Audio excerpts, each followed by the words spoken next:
The O.J. Simpson Odyssey, Shadows of Doubt. In the twilight hours of a serene Los Angeles evening, the city of stars found its glamour overshadowed by a looming tragedy. The affluent Brentwood neighborhood, usually basked in Californian serenity, was abruptly disturbed. At 875 South Bundy Drive, the lifeless bodies of Nicole Brown Simpson and Ronald Goldman were discovered, sparking a whirlwind of media frenzy and public intrigue. This wasn't just a brutal crime, it was the prelude to one of the most controversial legal battles in American history. The story of O.J. Simpson is a quintessential tale of American triumph and tragedy, woven into the fabric of the nation's cultural and social tapestry. Born in 1947 in the projects of San Francisco, Orenthal James Simpson emerged from a life shadowed by poverty and adversity. His father was a well-known drag queen in the San Francisco Bay Area, his mother a hospital administrator. Growing up in the Potrero Hill projects, young O.J. faced the challenges of his environment, but found solace and purpose in sports. At Galileo High School, his athletic prowess became evident. Despite suffering from rickets as a child, which required him to wear braces on his legs, Simpson's natural talent in football shone brightly. His speed and agility on the field offered him a way out of the hardships of his early life, propelling him to the University of Southern California, USC, on a football scholarship. At USC, Simpson's star ascended meteorically. He won the Heisman Trophy in 1968, an award given annually to the most outstanding player in college football in the United States. His record-breaking performances were not just feats of athletic excellence, but performances of a man destined for greatness. His prowess on the field was matched by his charisma off it, endearing him to fans and the media alike. Following college, Simpson entered the NFL, drafted by the Buffalo Bills. His career in professional football was illustrious. He set records, including the first player to rush for more than 2,000 yards in a season, a feat accomplished in just 14 games. And he was eventually inducted into the Pro Football Hall of Fame in 1985. However, his impact extended beyond the gridiron. Simpson transitioned into a successful career in broadcasting and acting. He became a beloved sports commentator and appeared in films and commercials, crafting an image as a charming and approachable celebrity. O.J.'s personal life, however, was marred by complexities. His marriage to Marguerite Whitley in 1967, while still in college, resulted in 3 children, but ended in divorce in 1979. His subsequent marriage in 1985 to Nicole Brown, a young waitress he met at a Beverly Hills nightclub, was tumultuous. The relationship was punctuated by public appearances at charity events and private parties, showcasing a glamorous couple at the peak of social visibility. Yet, behind the smiles and public facade, there were shadows. The marriage was plagued by accusations of domestic violence, leading to police interventions and a growing strain that culminated in Nicole filing for divorce in 1992. On the night of June 12, 1994, the undercurrents of violence and celebrity collided with fatal consequences. The serene atmosphere of the upscale Brentwood neighborhood belied the brutal violence that unfolded at 875 South Bundy Drive.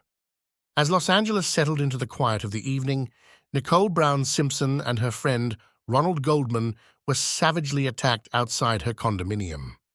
By the time their bodies were discovered shortly after midnight, the scene was gruesome, a chilling tableau that hinted at the ferocity of their assailant. The initial call to the police came from a neighbor, disturbed by the sight of a large dog pacing anxiously along the street, its paws bloodied. Upon arriving, the officers encountered a horrific scene. Nicole and Ronald lay mere feet apart, their bodies displaying multiple stab wounds. The brutality suggested a deeply personal motive, intensifying the shock and horror that rippled through the community. The investigation commenced immediately, with detectives working under the glare of an increasingly intrusive media spotlight.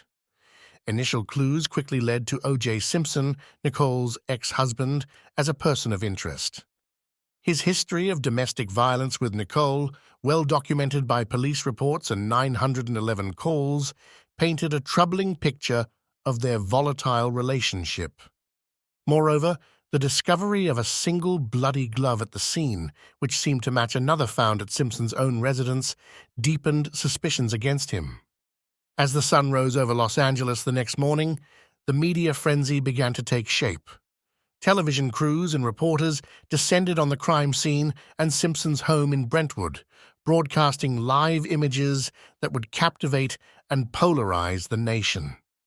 The LAPD, under intense pressure to solve the high-profile case, conducted a meticulous investigation, collecting DNA evidence and piecing together the events of the night. However, the police were not without their critics. Accusations of mishandling evidence and potentially contaminating the crime scene surfaced early in the investigation. These claims would later become significant points of contention during the trial, fueling debates about the integrity of the evidence presented against Simpson. June 17, 1994, remains one of the most surreal days in American broadcasting history. It was a day when the entire nation watched almost in disbelief as a white Ford Bronco cruised down the freeways of Southern California, commandeered by Al Cowlings with O.J. Simpson, a wanted man, in the back seat. The spectacle was not just a police pursuit, but a media event that unfolded live across the United States, captivating millions of viewers. Earlier that day, Simpson had been charged with the murders of Nicole Brown Simpson and Ron Goldman. Instead of surrendering as arranged, Simpson, accompanied by Cowlings, led the LAPD on a low-speed chase that would become a defining moment of the 1990s. Inside the Bronco, Simpson was reportedly armed with a gun, his emotions spilling over in desperate phone calls to his mother and the police. As the Bronco snaked through the city, bystanders lined overpasses and roadsides, some cheering Simpson on, others in shock, capturing the moment with camcorders and cameras. This public participation in the chase added layers to the unfolding narrative, reflecting the deep and divisive feelings Simpson evoked across America.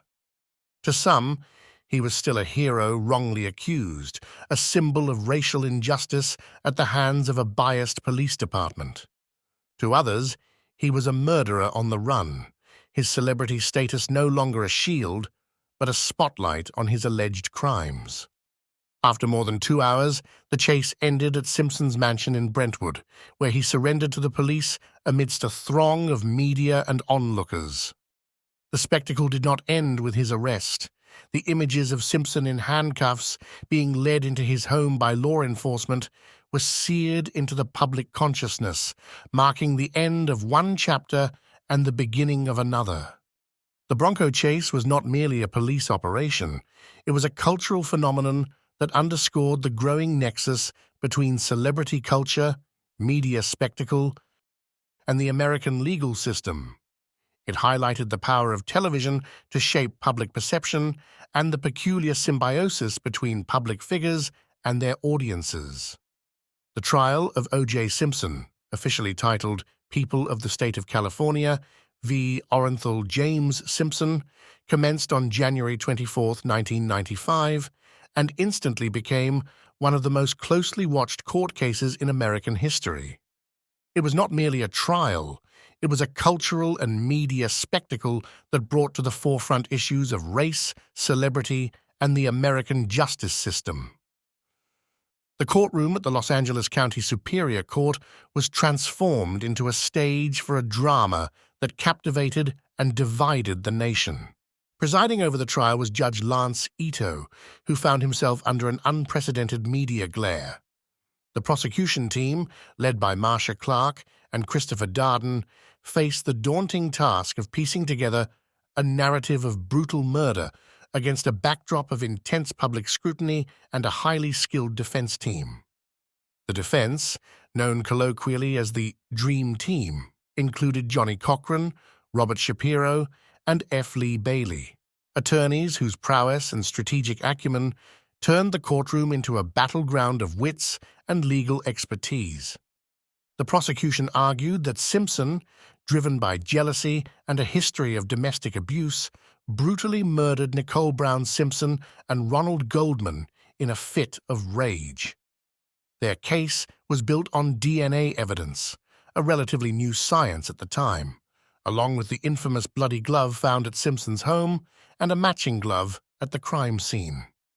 However, the defense countered every point with claims of evidence tampering, police incompetence, and institutional racism within the LAPD, particularly focusing on Detective Mark Fuhrman, whom they painted as a racist trying to frame Simpson.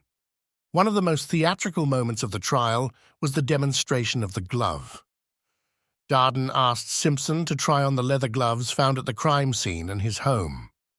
The gloves appeared tight and difficult to put on, leading to Cochran's famous refrain, "If it doesn't fit, you must acquit," which resonated deeply both in the courtroom and in public opinion. The trial was not just fought in the courtroom, but was also waged in the court of public opinion. Each day, millions tuned in to watch the proceedings broadcast live on television. The public dissected every detail of the case, from the demeanor of the defendant to the strategies of the attorneys. The media coverage was relentless, with nightly news programs, talk shows, and tabloids providing endless commentary and analysis. The jury, isolated from the outside world for the duration of the trial, was subjected to months of complex testimony about DNA evidence, blood splatter analysis, and the timeline of the night of the murders. Their deliberations were influenced not only by the evidence presented, but also by the broader implications of their decision amid a racially charged atmosphere following the Los Angeles riots of 1992. As the trial of O.J. Simpson unfolded, it became more than a mere legal proceeding. It evolved into a national referendum on race, celebrity, and the American justice system. Central to the defense's strategy was the argument that O.J. Simpson, despite his celebrity and previous adulation by the public, was being victimized by a racially biased police force, particularly pointing to LAPD Detective Mark Fuhrman. Fuhrman, who had found the bloody glove at Simpson's residence, was later revealed to have made racist remarks in the past, which the defense used to suggest a motive to frame Simpson. The trial's racial undertones were impossible to ignore. Coming just a few years after the Rodney King beating and the subsequent LA riots, the case tapped into deeper veins of racial discord and distrust towards law enforcement among the African American community. For many Black Americans, Simpson's trial became a symbolic battle against racial injustices they felt were all too common in the legal system. Conversely, many white Americans saw the evidence against Simpson as overwhelming and his potential acquittal as a miscarriage of justice fueled by celebrity rather than substantive legal defense. Media coverage also played a pivotal role in how the trial was perceived. Networks aired the proceedings live, with commentators often dissecting every detail of the case, from legal strategies to the racial dynamics at play. This constant media scrutiny not only informed public opinion, but also polarized it, turning the trial into a daily dose of national drama that fed into the burgeoning 24-hour news cycle. Inside the courtroom, the atmosphere was equally charged. The jury, predominantly composed of African Americans, was seen by some commentators as being overly sympathetic to Simpson, given the defense's framing of the trial as a racial issue. This perception added another layer of complexity to the proceedings, as it raised questions about fairness and bias in jury selection and deliberation processes. The impact of the trial extended beyond the courtroom and into the cultural fabric of the country. It influenced television programming, news reporting, and even academic discussions about race and justice in America.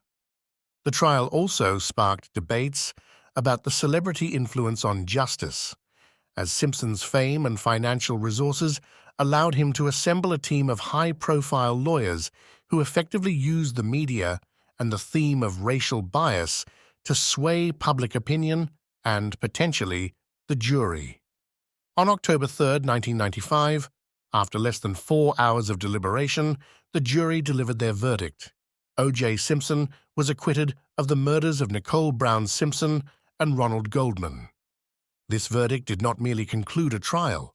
It reverberated through every facet of American society, eliciting a spectrum of reactions that captured the deep-seated complexities of race, media influence, and justice in the United States. The moments following the announcement were charged with emotion. Outside the courthouse, crowds of Simpson supporters erupted in jubilation, viewing the acquittal as a symbolic victory against a racially biased criminal justice system. In stark contrast, there was palpable grief and disbelief among the families of the victims and their supporters, who felt that justice had not been served. For O.J. Simpson himself, life post-trial was a series of ups and downs. His public image never fully recovered, and his financial status was severely impacted by civil lawsuits from the Goldman and Brown families, resulting in a 1997 judgment against him for wrongful death. The financial and personal strains continued to mount until his 2007 arrest and subsequent 2008 conviction for robbery and kidnapping, which some viewed as a delayed form of justice. If you found this video informative, kindly give us a like, share, and click subscribe, as this motivates us to produce more content. You can always join the discussion by dropping your comments in the comments section. Don't forget to switch on the notification bell to receive alert when we drop new content.